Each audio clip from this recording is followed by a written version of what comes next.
Dude, I had like 2 nights this week where I just like one, like I was working later on things too, but I just like I couldn't sleep, and I only got like, which is very uncommon for me. I'm normally a very easy sleeper, and I only got like 2-3 hours of sleep a couple of these days. So yesterday I didn't realize, and this was partially because they I'm gonna sound like a little like spoiled girl, but they messed up my Starbucks order yesterday, and somehow I got double. Oh my god, my I know, Starbucks! right? Oh my God. Can I get another pump? No, but so they didn't really mess it up. They sent it twice. I Uber Eats'd it during a meeting, and they sent me 2 drinks instead of 1, like the same thing twice. But I was struggling as it was with my. I was just very, very tired from being very sleep deprived. So I was like, I will drink both. And I already had 1 shot of espresso here at my apartment that I made myself. So I think I did like 6 shots of espresso yesterday. I was like, dang, that's a lot. That's a lot. I would be on a different planet and feeling very unhuman if that were me. But I was so sleep deprived. Like it actually kind of worked out. I felt human, but like at like 6:30 yesterday, 6:30, 7 o'clock, I just crashed. And then I woke up at like 3 a.m. and then went back to bed. And like I caught up. I'm feeling good now. I'm feeling human again. But yeah, yesterday I was struggling. Yeah, I can't do too much caffeine or I'll float away into outer space and it'll feel real weird. It's weird. So not to get too nerdy here, and I'm not a health nerd by any means, but all caffeine technically does. Caffeine doesn't actually give you energy, right? It just masks the feeling of tiredness. Technically, right? Right. So, yeah. So it's not like it wasn't like, oh, I gave so much energy and I'm on this other planet. It was like I just apparently the right amount for me that day was 6 shots of espresso to mask all the tiredness I was feeling from 2 days of 2 to 3 hours of sleep. Yeah. It's a crazy world. No, I know. Caffeine's actually counterintuitive for what you want it to do and what it actually does. Right. But do you remember cutting caffeine from your diet is supposed to be like really helping your productivity and normalizing your sleep schedule and stuff like that. Yeah, but I did like a. Here I am. I did like with coffee in hand, right? Yeah. I did like a 2-week caffeine detox like last year or something that my trainer had me do, and it was not fun. But let me tell you that when you have that caffeine for the first, you're like, whoa, I love this drug. This is amazing. Yeah.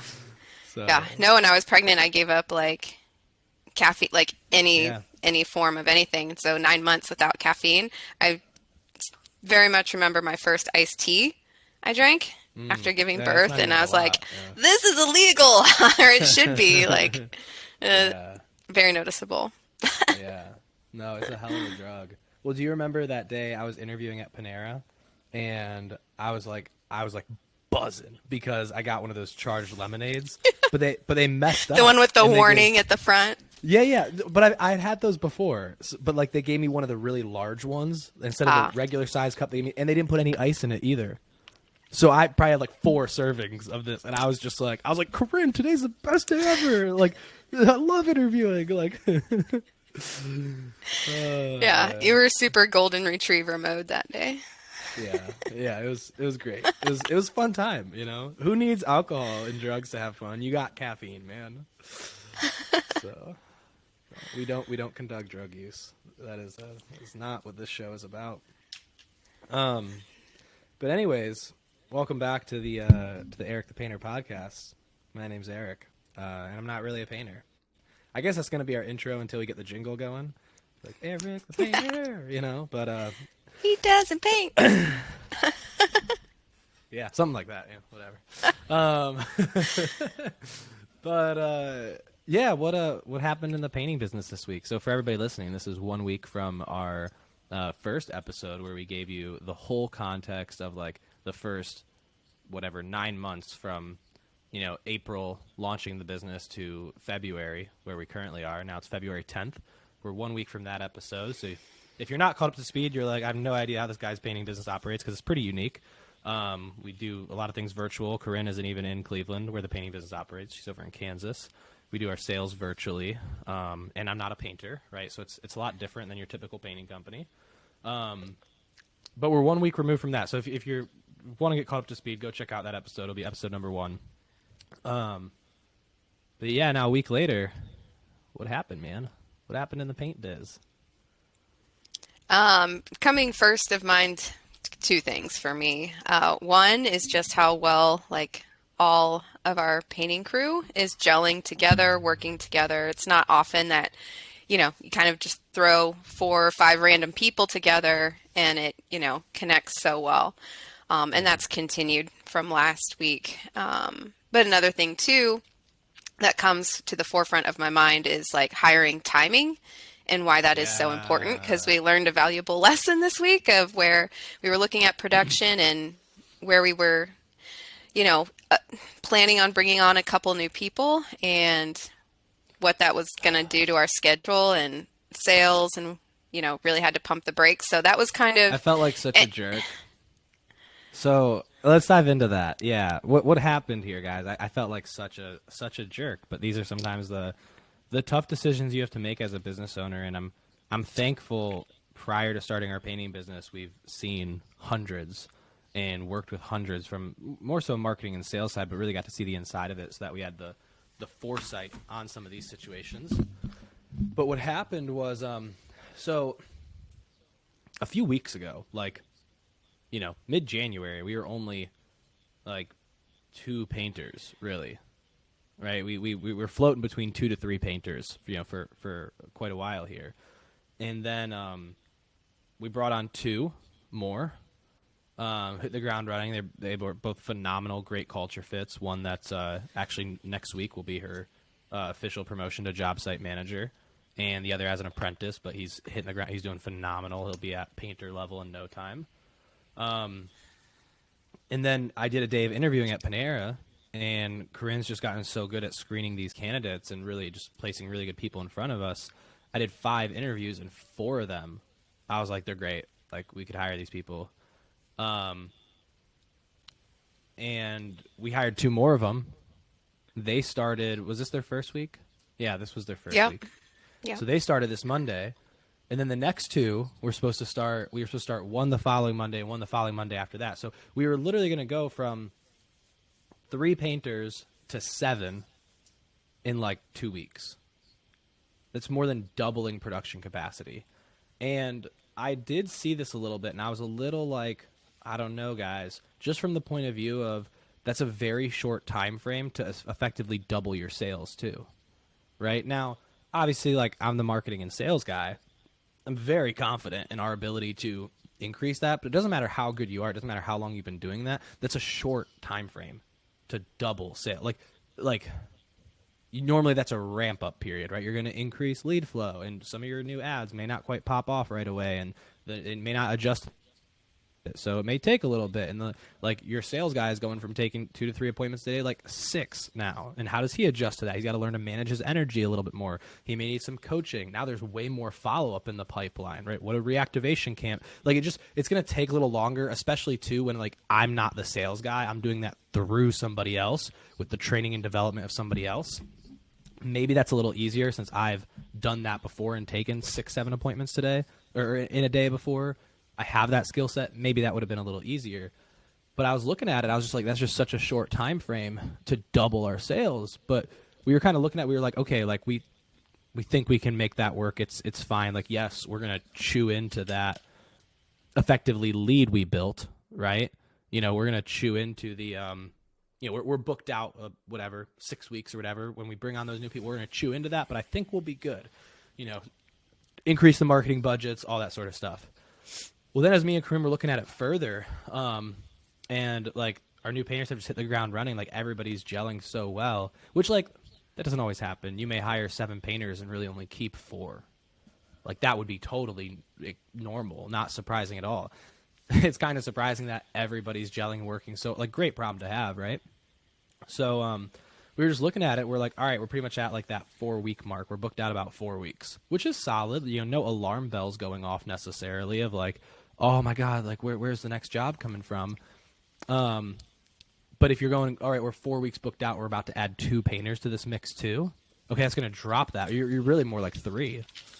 And again, you already got to increase sales based on your norm, because now you have 5 painters currently today, and we had 3 a week ago. So what we actually had to decide to do, long story short, is actually call a gal we had hired who was supposed to start following Monday.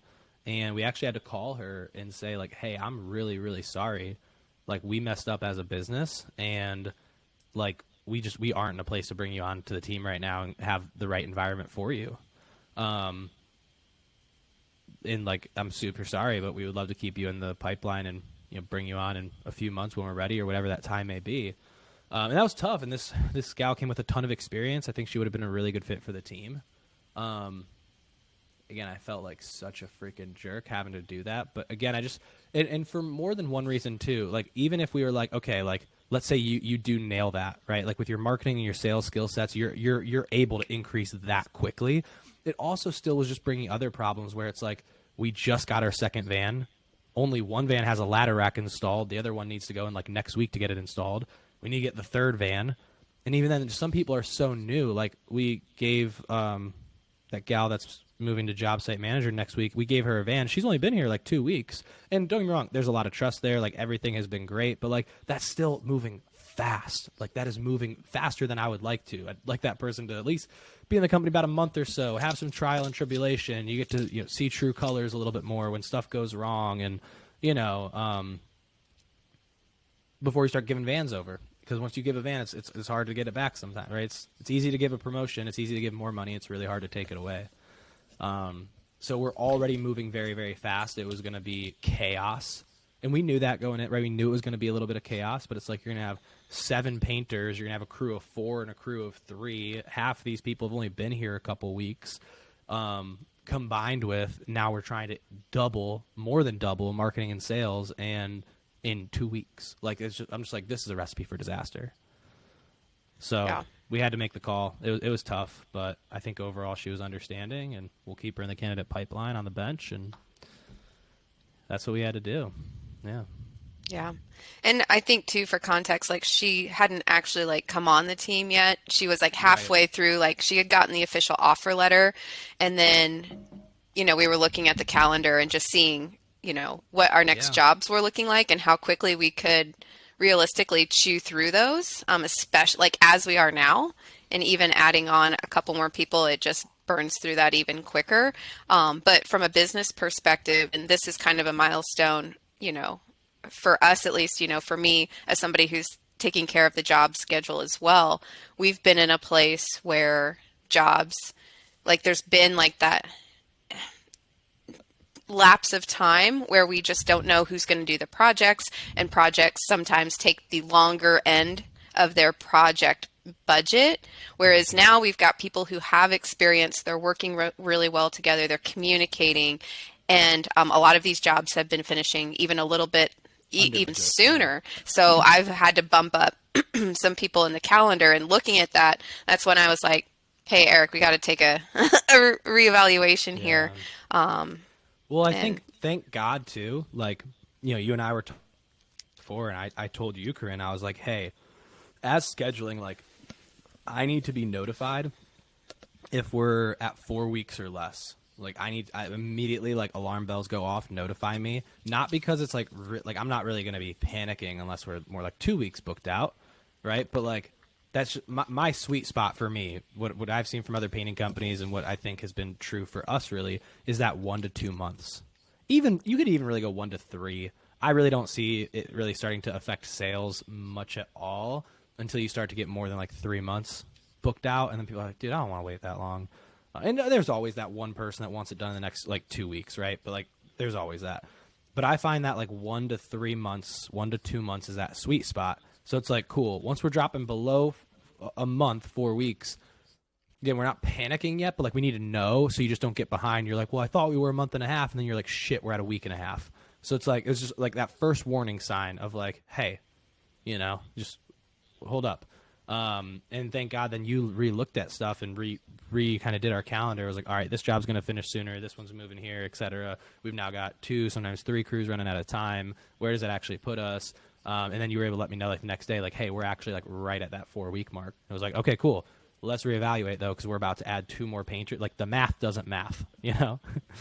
And even if you can make the math quickly, you're still like it's gonna be crazy. And look, if we were booked out 2-3 months, you know, already with that, then you know you probably like shoot, man, I'll do the craziness. I'll us effectively 3.5 crews and only 2 vans. Like screw it, man. I'll figure it out. But it's like when you had all those pieces together, it was like, yeah, man, you got to make the tough call and call this person who we offered a job to. You know, she was supposed to start on Monday. Give her a call Friday and be like, hey, I'm so sorry, but this is where we're at. So Yeah. And then of course, you know, just reassuring, hey, it's nothing you have done or not done. Like it's just a matter of like timing on our part. We really. Yeah, I felt bad. That was the first thing she'd asked. Like, she's like, was it me? Like, is it because I'm older? Is it 'cause of this, whatever? I'm like, no. Like, it's like not. Like, literally nothing. Like, if we just interviewed in a different order, if you were just 2 weeks earlier, like, I would be calling somebody else and having this embarrassing conversation with somebody else. You know, so yeah, it's tough. We sent her a few $100s at least. Like, I know we didn't have to do that, but it's like. We tried to do our best to be like, hey, like I'm sorry. Like you were counting on this, right? Like you you weren't interviewing other places because you had a job lined up, and like that sucks, man. That sucks. It sucked a lot. But just one of those, like what happened over the last week that stuck out in your mind as positive or negative, and that was definitely what stuck out for me. But again, communication is huge because. Had I not known, hey, I need a heads up when we hit X date, like I never even would have sent that message to you the next day. Because after we had that call, I was like, all right, well, let me see where we're sitting. Then I'm like, red alert. Well, and it's never been, and to that point, right? It's never been that focused before. Like when we're chewing through jobs, we've always been like, oh, finally, right? Because like for a while, when we were getting punched in the face with subcontractors, I mean, we were just, and then our W-2 teams weren't performing well, and it was like every job that was supposed to be 2 days was taking 5, and supposed to take 5 days, and it took freaking 2 weeks, and it's just like every single thing was taking so long, and then it was like at one point we were booked out like 4 or 5 months, and it was affecting sales a little bit. People are like, dude, it's November. I don't want to wait till February for my project, you know? I want to get it done before Christmas. You know, it's just coming from that other side really not too long ago, just several months ago, it's weird to have it flip on you. Again, it moves so fast. That's why I think it's really important to have your job schedule, know what that's looking like, right? Like be on top of that. Otherwise, like Corinne, you and I were talking about this because we understand the other side of it because we've worked with hundreds of painting businesses and seen the insides of it. You can see how very quickly it could get away from somebody. Like 100%. Like think about it. In November, you're trying to hire so fast and find the right people and produce jobs quickly and whatever. And then like that's your focus. Like you're not even focused on sales. You're like, I don't care. Sell less, please, for freaking God. Like I'd almost have anxiety when my sales guy sold something. I was like, oh God, there's another, right? It's like, that's a real feeling. I understand that feeling, but you can see how then it flips. Sales guy has a down week or two. You went from 3 painters to 7. If you're not super aware and like upgrading your marketing and then really making sure your sales guys' numbers are on point and like then re-switch your focus to the other side, you could very quickly in like a month end up in a spot where you're like, shit, man, I don't have work for that crew next week. And it's like, thank God we've unfortunately seen other painters like make that same mistake time and time again. Like I get why they do, right? And like they probably don't have the team we have. Like they don't have Corinne in the office. They don't have the experience. I've seen 20 other painters make that mistake before and get kind of lose their shirt and have the foresight to be able to go, let's keep an eye out on this. Let's hold off on that hire for now, you know, just to be a little bit more conservative. So yeah. No, it was a very interesting realization just to see how quickly you can go from we're good, we got jobs, to be like, oh my God, we have no jobs, or you know what I mean, like, and to be in that on the other side of the coin of not having enough production for your team members versus not having enough team members for your production, and it really a lot is determined by who you have in those seats and their skill set and Well, and honestly, everything. dude, It's just crazy. 100%. Like to that point, 1,000%. And it's crazy. I was talking to a client on the marketing company that he joined on, like just only coaching, and we were just talking through stuff. And he's in a little bit of a rough spot, and I'm like, dude, like you'd be surprised how totally different your business can look if you string together just a few good months. And it's like, even just from a business point of view on the production side, right? We were getting our butt kicked, struggling to produce 15 to 20 grand a month. Like this month, we're probably going to produce at least 60. And it's just like, boom, in like two months. Like in terms of the profit that brings into the business, just do the revenue, divide that by 50%. If you're averaging about a 50% gross profit, we're probably averaging just a little bit above that without looking at it, probably like 52, 53. Like that's a lot of extra. Like we're gonna more than double the gross profit. You're talking about taking from, what, 8 to 10 grand a month in gross profit to now like 30, 35. Like what feels like overnight, just a couple months. Like that's a big difference. That changes a business a lot. And yeah, like you said, just stringing together a couple good months, a couple key hires, and like boom, you're there. It's crazy. Yeah, to your point, Corinne, I think the other thing that we kind of mentioned earlier, which like we just saw more of this week, I think we really kind of saw it last week too, but what almost created this problem in a way was like bringing new people on the team and them gelling so quickly. Yeah. Just so quickly. It's so freaking cool. We had Tanner on the show the other day and we were talking about it with him. Like, I mean, I think there's a lot that goes into it, but it's cool seeing people gel so quickly. And I think as painters on a paint crew, which is just something that I haven't totally really seen before, they have the opportunity, if they're the right people, if they're the right culture fits, all of that, they have the opportunity to gel so much faster just because they're spending so much time with each other. And it's not like they're spending time with each other like doing like working tasks, right? Like it's not like they're like office people where like they got to be like headphones in. It's not like they're taking sales calls, but they get 5 minutes with each other between calls, whatever, right? Like they're painting. They can be talking as long as they're still productive, right? They can be talking while they're painting. Like they're spending so much time together. And if they're the right people, for the right culture fit, et cetera, they can just bond so quickly. It was cool seeing like our painters that it's like, dude, you've only known each other for a week and a half and I would think you guys are best friends.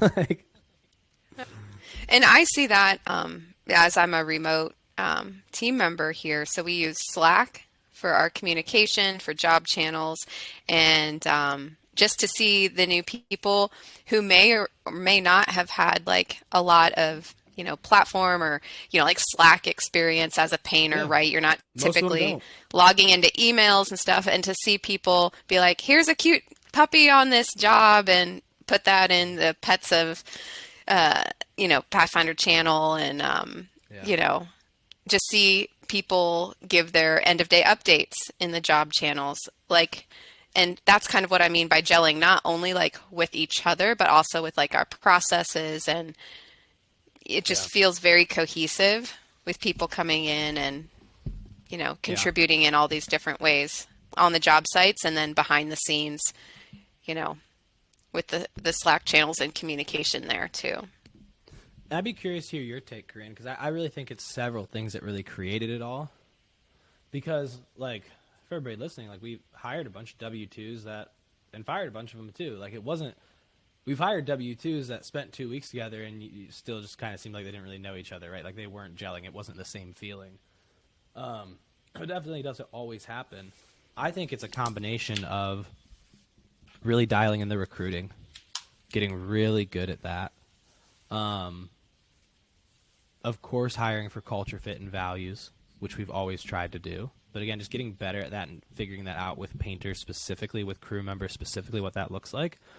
I think you combine that then with a more organized business, which is just taking a little bit of time, and good leadership, which I think you and I have always done a good job. We came from experience in other areas. I think we've done a good job of giving good leadership, but at the same time, there was just certain things that when I was acting as project manager, I really couldn't lead on. And now that Charlie, our project manager, is able to do in terms of coaching, in terms of like, hey, come here, let me show you how to texture match this ceiling. Look, it's not that hard, whatever. Then like that builds camaraderie of let me help you develop your skill sets. I just can't do that. I was not able to do that because I'm not really much of a painter. But I think it's a combination of hiring the right people, hiring for core values, having the right infrastructure in terms of systems and processes and back-end office stuff, and then having the right leadership out in the field. Like it's like all three, because at points we've had one or two of them, and it's still like, and like it just wasn't working. But now I think you get all three, and you get that feeling where it's like, yo, these people have only been here a week and a half, but they're the right people, and like they're already like, I fucking love this company. Like they are a part of the vision and the mission, and they're gelling, and it's cool. Yeah. Do you feel the same? I do, and yes, I do. But also, you're like, hey, recruiting has gotten dialed in. It has. It's really improved a lot. Like we're able to see like more and just really focus in on what, who we're looking for exactly in personality type and everything. However, having said that, we have had one instance is coming to mind where you're like, hey, this person has the experience. We think they're going to be good, this, that, and the other. And, you put them in with the team that's there. You also have another new person starting. So this is kind of the opposite of what can happen and what we saw, where you've got a couple new people starting, joining the couple other established people. And, like some drama kind of blew up in one of the Slack channels, which I'm not used to seeing, coming from the marketing side. And I don't know, it was just like, I don't know if I agreed with this. And well, you should like just a couple like little dialogue blobs that went back and forth. And I don't know, that really struck me as what is going on here? Because that's not what we're used to seeing. So that's also what can happen when you bring new people together. And what we have right now is very, very opposite of that. Yeah. No, 100%. Like, there's always a little bit of luck involved. But, yeah. I'd argue to the people that say, like, hiring is mostly luck and, you bring people in and, fire fast and whatever. Like, I agree with a lot of that. But, like, it's also not. Like, there is a skill set to hiring and recruiting. No matter how, it's like sales, right? No matter how good you get at it, you're never going to be 100% perfect. You're never probably going to have a 100% close rate. You're never going to have a 100% success rate with candidates you bring on, but you can certainly improve. And even though I think we're pretty dang good then with the instances you're talking about, Corinne, but we still got one of them wrong. And we learned a lot from that. Now we're seeing things in interviews we didn't see before because we audited the process and found the gap, and we won't make that mistake again. For Corinne's, with what Corinne was saying, we had brought two painters onto the team, both with some really good experience, both like almost like project management level experience. We expected them both to move into what we call job site managers, which is basically like a crew lead. We expect them both to move into job site manager positions pretty quickly. And I let go of the one in I think like a week and a half. And ironically, I think it was before a week even, honestly. It was like a week and a half, but he hadn't worked a full 40 hours because he was like sick a day or something like that too. But but technically in terms of like time elapsed, it was like a working week and a half. But yeah, and that some of that drama had unfolded. And while he was a very experienced painter, we had one or two conversations, sit down conversations of like, hey, like this is what's expected. We do expect you to work a full 40 hours a week, and we expect this and we expect this. And he was like, well, I don't like this bonus structure and this compensation. I was like, I understand. We talked about this in the interview. Like, this is exactly how it is. It's not going to – I'm really sorry you feel that way. Wish you would have let me know prior, And we had those coaching conversations, and nothing changed at all. So we let him go. And it's ironically, from our two other very experienced painters who've been doing this 10-plus years, because I always post a message in Slack of just like, hey, just so everybody knows, like, this was so-and-so's last day. Like, want everybody to feel safe and secure here. Feel free to message me if you want to talk, but whatever, just to let the team know so it's not like, where's this person? Oh, they got let go, which not most companies would. But I put that message in Slack, and I actually had my two most experienced painters reach out and thank me.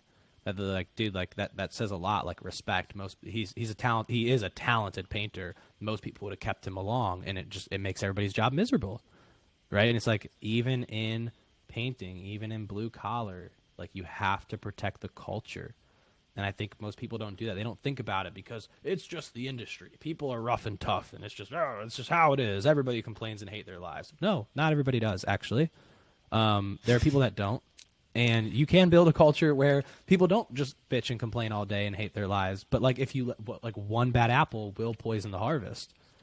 And it would have. If he was still here 2-3 months later, which most painters would have, it's hard to fire people. It's uncomfortable conversations. Like, we would not have the culture we have today, which just feels amazing. People freaking are excited to come, right? Because you'd have this one bad apple that then he starts complaining, then other people start complaining, and right? It will poison the harvest. So, yeah, I don't know where I was going with that, but that happened.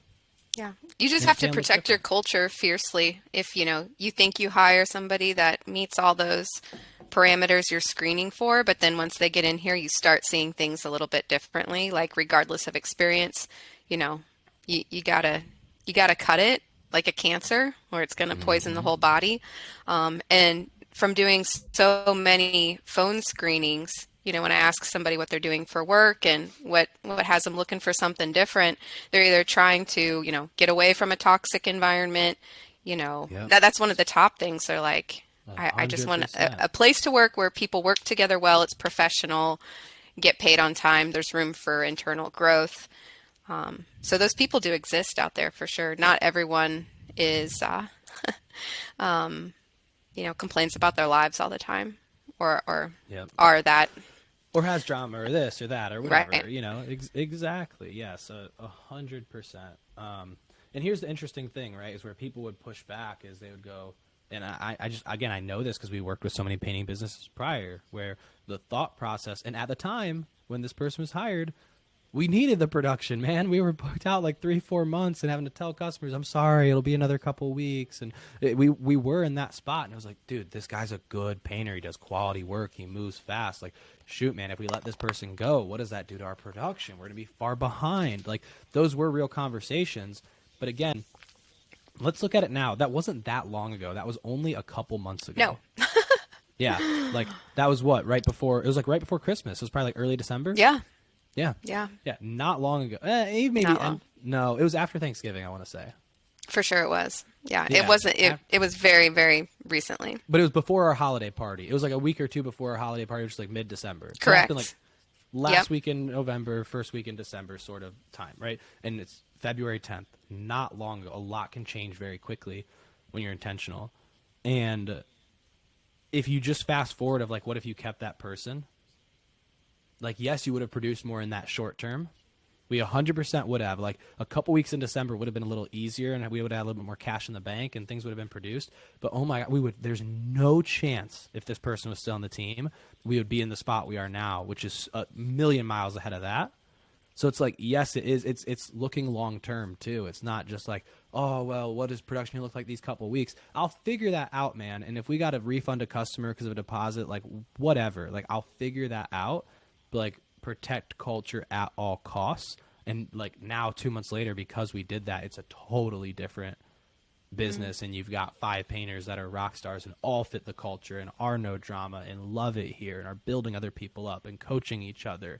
And like I wouldn't say, man, they're like quite the people that like we don't really have a shop space. We have a storage unit that we put some equipment in, but they're not quite the people that are like leaving the shop, like tapping the sign on the door on the way out, like bleeding the company, like, like a sports team would. I wouldn't say we're like quite there yet, but like, honestly, like with a couple of our painters, we're probably really not far off. Like there's a couple people that have only been here a couple weeks and they're like we had an optional Wednesday team meeting, like 100% optional. And we had a couple painters jump on and they were like so excited to like see each other and be there and participate. Like they've only been here a couple weeks.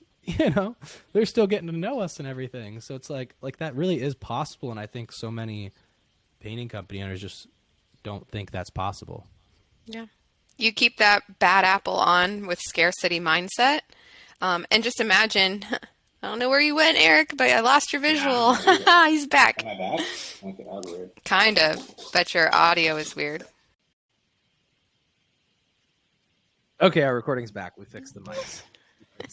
I don't know what happened, Wi-Fi. Technical difficulties. But yeah, what I was saying was a lot of companies operate with scarcity mindset where they'll keep that toxic member because, oh, their skill set is so great or I need them. But think if we had kept that person, we are occupying a seat on the bus with the wrong personality that wasn't opened up, you know, to somebody that we found now, you know? Yeah. So it's just really important when you see something that's not a culture fit that you address it, see if it can be fixed. Like maybe it's just like a one-off thing. And then when if you realize like, hey, this is not going to work, Yeah. hire slow, fire fast, like cut that cancer out before it's into everything because it will get 100%. there for sure and quickly.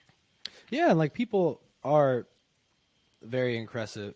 As people, we are a very impressive species, and sometimes it does just take a conversation or a coaching conversation. But yeah, if you have one or two of those and it doesn't really change and it doesn't revert like quick, like or maybe like a month later it showed up a little. Like it's different. It's case by case, and that's why leadership and people management is like such a difficult skill set. And again, something you spend decades learning and still have more to learn.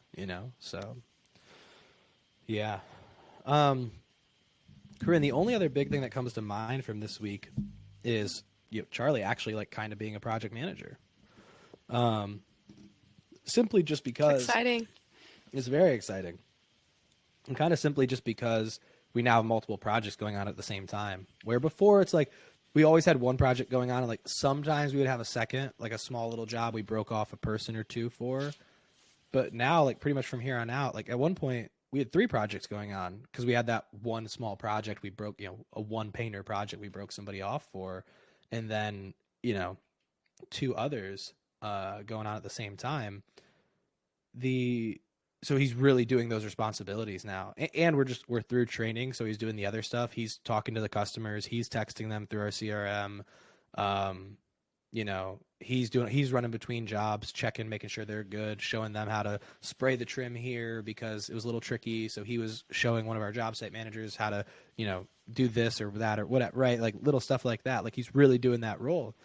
It was cool. I didn't even really realize this, Corinne, until the end of the week. And I don't know if you did, but we completed 2 projects this week that I didn't show up to at all. At all? No, let me take that back. Annette's project. All I did was the walkthrough with her.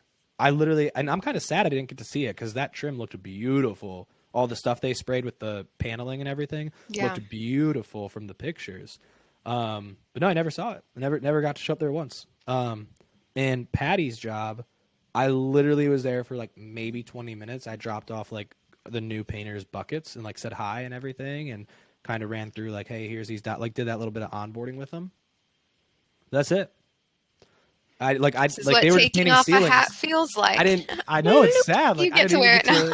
I didn't even get to see what the wall colors looked like. I was like, dang, and it's cool. And both customers have already paid. They're super happy. And I wasn't even texting either of them during the project, giving them updates or doing anything. Like that was all somebody else. It's kind of crazy. And the same thing right now. Like think about it. I haven't been to Danny's project going on right now once. I went to Tricia's, and the only reason I went to Tricia's project was because I needed to give Claire the van. And like then I kind of also checked it, like the timing. I arrived at the same time they did, so I just kind of got them set up. And it was a condo, and the people at the loading dock were kind of being annoying and whatever. So helped out a little bit, but like yeah, it's like I'm barely even there. It's weird. I think if we only had the painting business, I would still be there more. And like I'd like to be. Like I like seeing the projects, seeing them get completed. Like it's fun and whatever, and get to do a little bit more of that. But because there's other things I can be doing, like especially with the marketing company and this and that, like there's other areas that like my time can 100% be spent to move businesses forward. It's like, okay, cool. Like this is good. Like we don't really need anything. Like I'll check in, still make sure like nothing's burning. But like if you got this, you got this. My time can be spent somewhere else. So It's a very freeing, liberating, yet scary, a little sad. Like a kid growing up, right? Like, oh, look at them, like spreading their wings. They're moving out of the house soon. And then also, just like all those different emotions where, you realize your role in something's development is changing, where it's able to function more so without you being the center focus and in so many parts. Yeah. Well, and very quickly here, we're going to have projects, Corinne, that get completed where the customer doesn't even know me. I was just that like kind of Right. painter guy that was with Charlie on the walkthrough. Because now Charlie's doing so like these ones that got completed without me being there. I was there for the walkthrough, but then Charlie was like more so took. And I texted him and said, "Hey, Charlie's gonna be there. Like, let me know if you need anything." And they didn't. Charlie had it handled. But like, there's gonna be ones where I didn't call them to schedule the appointment. I didn't sell the project, which I never really have from the beginning of it. I didn't reach out and do a walkthrough with them. I didn't coordinate schedule. I didn't manage the project while it was going on. I didn't even stop at their project to say hi. Like, they'll have no idea who I am. Yeah. Crazy. It's exciting because that aligns with what the overall plan is, to not be so involved in all the different areas, but be able to still provide those like leadership and core value and training type of aspects for the different departments. 100%. Yeah. I think from my perspective too, is really cool seeing Charlie, really step into this PM more responsibilities now that we just have multiple projects going on, multiple vans running, et cetera, and really just thrive in it. Again, you talk about like identifying talent and opportunity and stuff. Like, he was somebody I identified very early where I'm like, this dude is way too talented to be a painter. Like, he's got some people skills. He's got some basic leadership skills. Like, he understands this. He understands that. Like, he's way too talented to be just a painter or just a crew lead. Like, this guy has project management skill sets and it was really cool just seeing him jump in and just rock it, without really any hiccups. And it was like, cool. Yeah. Like, you've just always been in the wrong seat and not been with a company that had the right opportunity. It's cool to see someone blossom like that. Yep. Spreading their wings and flying. 100%. Yeah. What else, dude? What else happened this week? Anything else you need to touch on? I don't know. Those were the two biggest things for me that come to mind. Yeah. I'm blanking on. I'm sure there's a lot. Like, all the days run into one another, and you're like, oh yeah, that was. Yeah. No, I think it's really it. That was monumental. But those were the big updates. And again, like, when it moves so fast, like, that probably feels like a lot for like a week. Like, but it's moving fast. And like, again, you string together a couple good months, and a lot can change, and things really do move fast. So yeah. Cool. All right. Well, thanks for tuning in to this episode, everybody. Do whatever you'd like to do. We're going to do more of these. Maybe not every week, but for the most part, every week or every other week, or I don't know. We'll figure it out. Yeah, do whatever you want to do. Subscribe to this. Share it with people if you think other people would enjoy this or get value from it. Yeah, that's it. Cool. See you next time. Bye.